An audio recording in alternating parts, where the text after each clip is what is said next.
कैसे एक made in India का सबसे ताकतवर फाइटर जेट एक एयर शो में क्रैश होता है।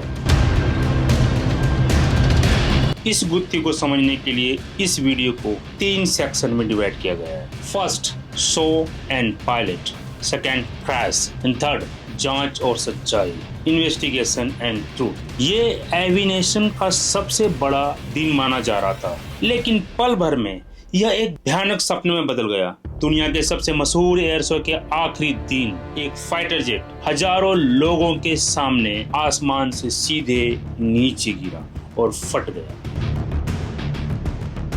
सब लोग हैरानी से देखते रह गए कि कैसे एक एडवांस जेट बस नीचे गिर गया और किसी को नहीं पता था कि ऐसा क्यों हुआ। आखिर एक अरबों डॉलर का जेट ऐसे ही कैसे क्रैश हो सकता है, ऐसे ही इतनी आसानी से नीचे कैसे गिर सकता है, जबकि वो फाइनल राउंड में था। हम पता लगाएंगे कि असल में क्या हुआ था। सोचिए आप दुबई में दुनिया के सबसे बड़े एयर शो में हैं। माहौल में बिजली सी दौड़ी हुई जेट गरज रहे हैं। यह सब कुछ शानदार लगता है, बहुत रोचक लगता है। और फिर दोपहर 2:10 पर सब कुछ एक भयानक रूप से गलत हो गया। यह जेट हाल तेजस भारत गौरव एक जबरदस्त शो दिखा रहा था। पायलट ने जमीन के बहुत करीब एक खतरनाक करतब करने की कोशिश की और जेट ने उड़ना ही बंद कर दिया। लड़खड़ाया, नीचे गिरा और फिर आग का गोला में बदल गया। एक विशाल आग का गोला, आप मीलों दूर धुआं देख सकते थे। यह बहुत ही भयानक मंजर था। सेक्शन 1, शो और पायलट। तो दुबई एयर शो कोई मामूली इवेंट नहीं है दोस्तों। यह वो जगह है जहां देश अरबों डॉलर के जेट बेचते हैं। पूरी दुनिया और भारत तो वहां अपनी सबसे बेहतरीन रचना दिखाने के लिए मौजूद था, द तेजस MK-1। यह जेट तेजस, जिसका मतलब चमक है, एक 4.5 जनरेशन का लड़ाकू विमान। अब ये 4.5 जनरेशन क्या होता है, चलो इसे आसान भाषा में, आप लोग की भाषा में समझाने की कोशिश करता हूँ। इस जनरेशन को स्मार्टफोन अपडेट की तरह सोचें। एक 4th जनरेशन जेट एक पुराने आईफोन जैसा है, समझें, इमेजिन करें, जो अभी भी काबिल है। लेकिन 5th जनरेशन जैसा न्यू मॉडल की तकनीकी उसमें नहीं है। तेजस बीच के प्रो वर्जन जैसा था, 4.5, बहुत सारे एडवांस फीचर से लेस, लेकिन अगली जनरेशन की पूरी तरह से कंप्लीट छलांग नहीं कह सकते। और यह भी जानिए, इसका सुरक्षा रिकॉर्ड लगभग परफेक्ट। इससे पहले यह सिर्फ एक बार क्रैश हुआ था, जो अपने आप में एक बहुत बड़ी बात थी। मेड इन इंडिया का फाइटर जेट। इस शानदार रिकॉर्ड ने तेजस को दूसरे देशों के लिए खरीदने के लिए एक शीर्ष दावेदार, सबसे टॉप का दावेदार बना दिया था, जो भारत के लिए एक बहुत बड़ा लक्ष्य था। और दोस्तों, जो इसे उड़ा रहा था वह एक असली लीजेंड वीर कमांडर नमान श्याल थे, ना कि कोई नौसिख हुआ। आपको दुबई जैसे एयर शो में उड़ान भरने का मौका तब तक नहीं मिलता जब तक आप इस ग्रह के सबसे सर्वश्रेष्ठ बेहतरीन पायलटों में से एक ना हो। उनका चुना जाना एक बहुत बड़ी बात थी। उसी में एक ही बहुत बड़ी बात थी, वह अपने पूरे देश के लिए उड़ान भर रहे थे। यह उनके जीवन का सबसे बेहतरीन प्रदर्शन होने वाला था। लेकिन उम्मीद, प्लान और सोच से आगे भी कुछ होता है, जिसे हम किस्मत कहते हैं। वहां मौजूद किसी ने भी नहीं सोचा था कि आगे क्या होने वाला है। उनका परफॉर्मेंस बहुत ही औसम था। तो क्रैश कैसे हुआ? Section 2, crash. तो शो शुरू होता है और शो शुरू होने से पहले सब कुछ परफेक्ट था। जैसा कि मैंने कहा, कई मिनटों तक पायलट हैरान कर देने वाले करतब, हाई स्पीड पास और तेज मोड़ ले रहा था। भीड़ दीवानी हो रही थी। और फिर वो ग्रैंड फिनाले के लिए गया कि एक बहुत ही जोखिम भरा जमीन के करीब का करतब था। कुछ लोगों ने इसे नेगेटिव जी रोल कहा। मूल रूप से रोलर कोस्टर की ढलान के ऊपरी हिस्से की भावना की कल्पना करें, जहां आप अपनी सीट से हवा में तैरने लगते हैं।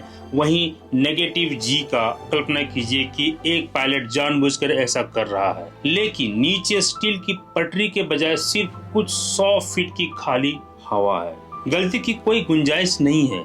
अगर एक भी चीज गलत होती तो समझो सब कुछ पल भर में राख। और आप इसे वीडियो में देख सकते हैं। जिस पल वह उस करतब में जाता है, जेट बस हार मान लेता है। समझो कि अब खत्म। यह पूरी तरह से नियंत्रण से बाहर होकर गिरने लगता है। भीड़ की तालियां बस खामोशी और दहशत में बदल गई, जो किसी ने नहीं सोचा था, इमेजिन तक नहीं किया था। जो जेट कुछ सेकंड पहले ताकत का प्रतीक था, वह अब बस तेजी से नीचे गिर रहा था। पर रफ्तार इतनी थी कि उसके पास, पायलट के पास इंजेक्ट करने का भी समय नहीं बचा। जेट सीधे जमीन से टकराया और एक बड़े आग के गोले में बदल गया, जैसा यूजुअली होता है। बूम! एक सेकंड के लिए किसी ने भी नहीं कहा, जैसे मानो सब कुछ फ्रीज हो गया। किसी ने एक सब तक नहीं कहा। फिर आपको सिर्फ सायरन की आवाजें सुनाई देती है। फायर ट्रक और एम्बुलेंस मिनटों में वहां पहुंच गए, लेकिन बहुत देर हो चुकी थी। कुछ सेकंड की देरी, बहुत देर। उन्होंने पूरे एयर शो को बंद कर दिया। तुरंत पार्टी खत्म हुई थी और सभी घर लौट गए। कैसे एक टॉप टियर जेट एक महान पायलट के साथ आसमान से सीधे नीचे गिर सकता है? किसकी गलती हो सकती है? हम जांच के बारे में बात करने वाले हैं, लेकिन इससे पहले अगर आपको इनक्रेडिबल लग रहा है, ये वीडियो अच्छी लग रही है, तो सब्सक्राइब बटन को दबाना बिल्कुल भी ना भूलें।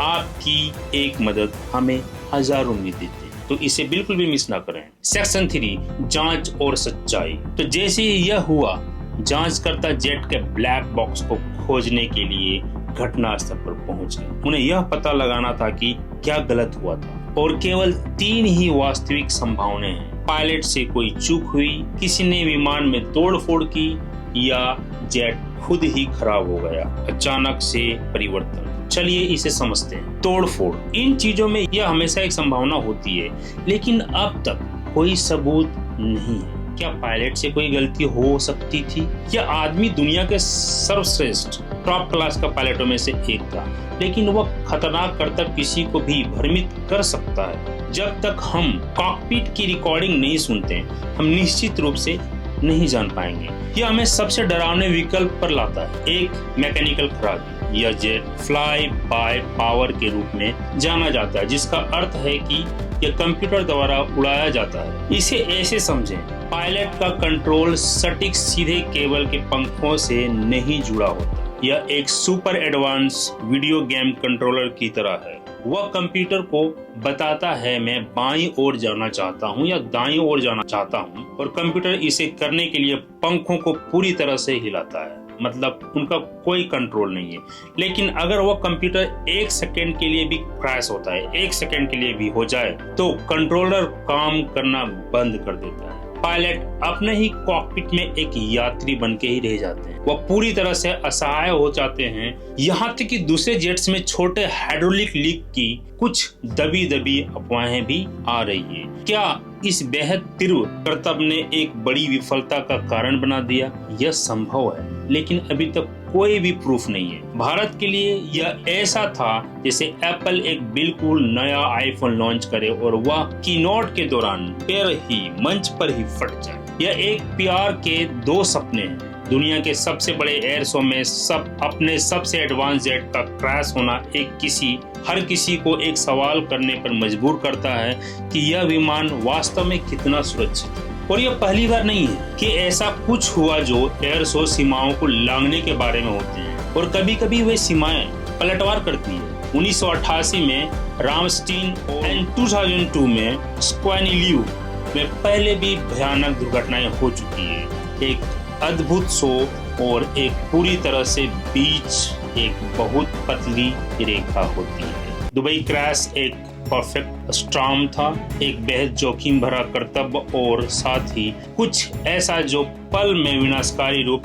गलत हो गया। यह भारतीय वायुसेना के लिए एक बहुत बड़ा झटका है, और यह साबित करता है कि एक फाइटर पायलट होना वास्तव में कितना खतरनाक। उम्मीद है कि जांच भविष्य में इन शो को सभी के लिए सुरक्षित बनाएगी। इस क्रैश का दशकों तक अध्ययन किया जाएगा, लेकिन टूटी हुई तकनीक और जांच से परे इन सब के केंद्र में एक इनक्रेडिबल पायलट का नुकसान हुआ, जिसे हमने खो दिया। विंग कमांडर डमान सियाल सचमुच अपने खेल के शिखर पर थे, टॉप पे थे, अपने पूरे देश के लिए उड़ान भर रहे थे।